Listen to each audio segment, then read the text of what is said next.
Un enfant éduqué dans la violence perd sa capacité à rêver.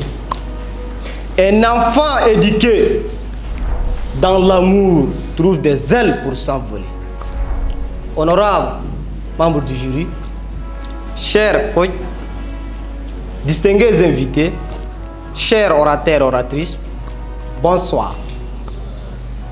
Selon les données du PASEC en Afrique francophone, environ un tiers des enseignants, hommes et femmes, déclarent avoir recours à des châtiments corporels en classe.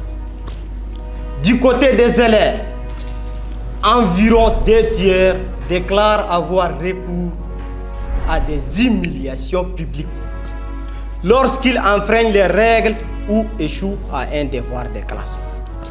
Cependant, ces méthodes sont non seulement inefficaces à long terme, mais elles peuvent engendrer des traumatismes psychologiques durables. Les enfants qui grandissent dans de telles conditions peuvent développer un sentiment de peur, de colère et d'incompréhension.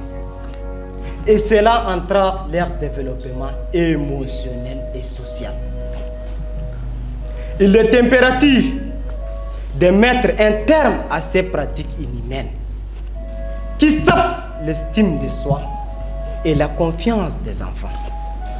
Encourager la communication plutôt que la violence dans notre approche de l'enseignement des valeurs. Nous avons la capacité d'éduquer sans recourir à la violence. Nous avons la capacité de former une élite sans utiliser des mots dévalorisants. Nous avons la capacité de former une élite sans utiliser des discours blessants. Oui, nous avons la capacité d'éduquer sans recourir à la violence. Je vous remercie pour votre aimable.